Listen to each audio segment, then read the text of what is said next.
You ever feel like you're playing a game at work, or maybe even in your social life, but you just don't know the rules? It's like everyone else got a memo you somehow missed. Well, today, we're going to uncover those rules. We are diving deep into Law 24 from the 48 Laws of Power, which is basically a masterclass in how to navigate the subtle and, let's be honest, often treacherous currents of social power. It might sound a little over the top, right? A royal court. But just think about your own office for a second.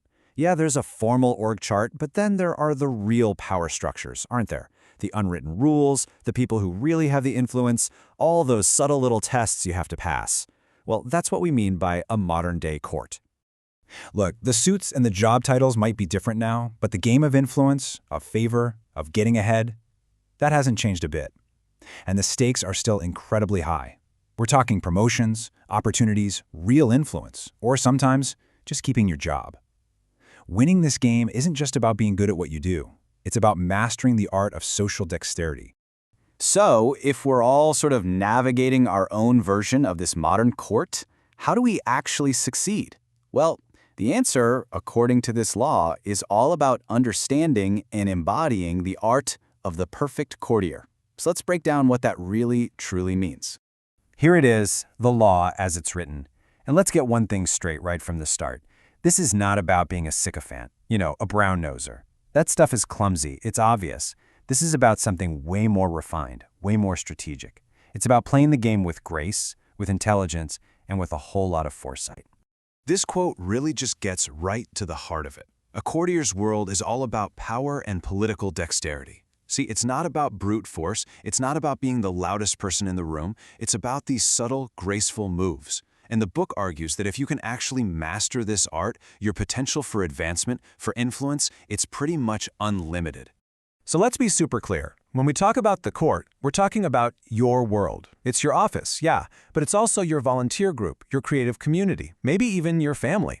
Basically, anywhere there's a power dynamic, and let's face it, that's almost everywhere, these laws of courtship are in play. Okay. I know, the laws of court politics can seem like a lot to take in, maybe even overwhelming, but we can actually simplify them. We can think of them as resting on 3 core pillars that kind of form a modern playbook for anyone trying to navigate these tricky social environments. So the first pillar, and this one is foundational, is mastering your presentation. In the court, perception is reality. It's not just about what you do or even how hard you work.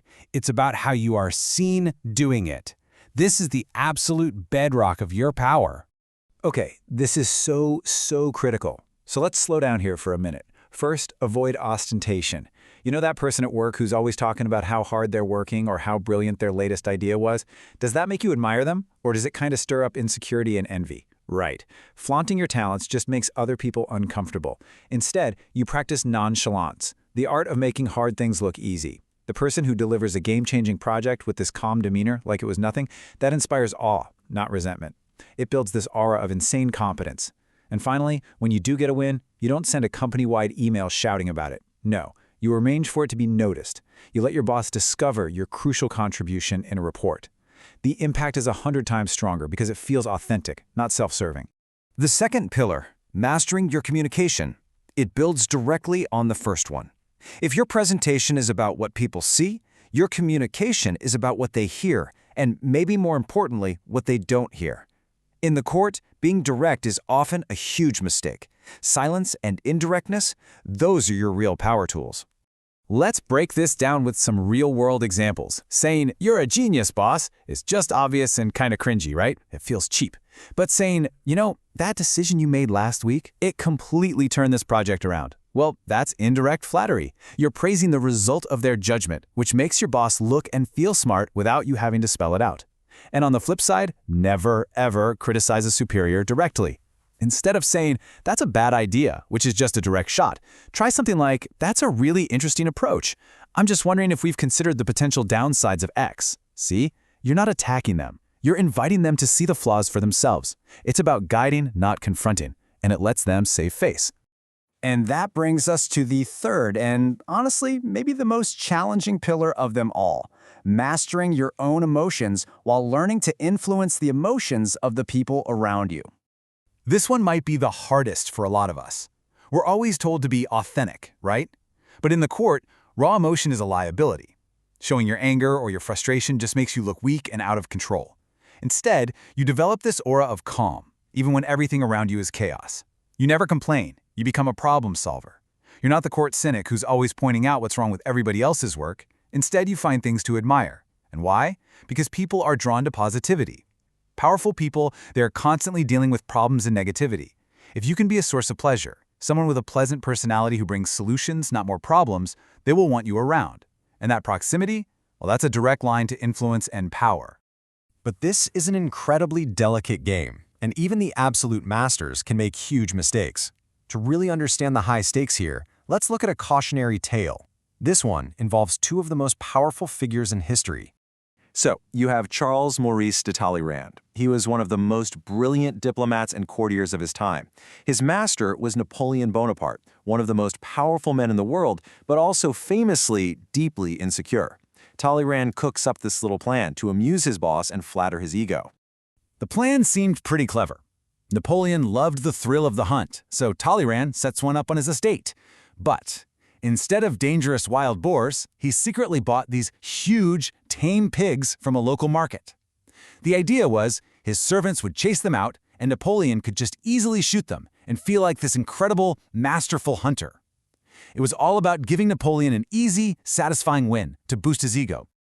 But the plan just backfired spectacularly. One of Napoleon's aides realized the animals weren't boars at all. The secret got out, and Napoleon was publicly humiliated. He was furious. Not at the joke itself, but at the deception. The clumsy attempt to flatter him had blown up in his face and made him look like a total fool in front of everyone. The trust was just gone.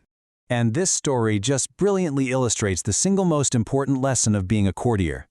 Talleyrand's mistake wasn't the idea of flattering his master, it was the execution. It was clumsy. He got caught. His trick was exposed. You see, the art of the courtier has to be completely invisible. The moment people see the strings you're pulling, the game is over. Your influence just evaporates and all that's left is suspicion. So, let's bring this all back to our modern courts. How do we apply this art without falling into the same traps as Talleyrand? Well, it's about recognizing the huge difference between amateur moves and professional ones.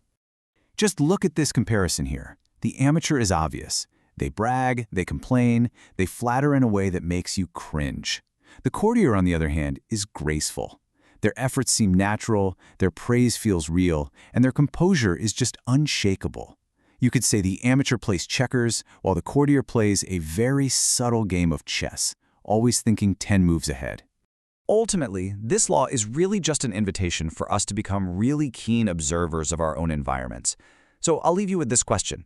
Take a good, honest look around your world. Who truly holds the influence, and how are they using it? And more importantly, what role are you consciously choosing to play in the game?